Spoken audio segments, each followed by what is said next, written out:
voit ottaa illan vapaaksi.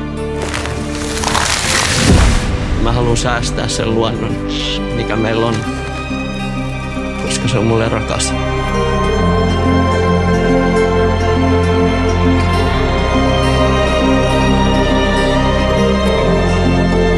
Jos se ekologinen kestävyys romahtaa, niin ei ole enää mitään.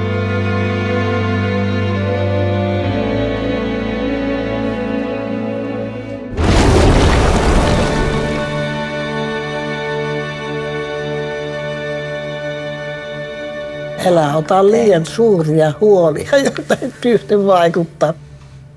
Mä teen sen verran, kun mä jaksan.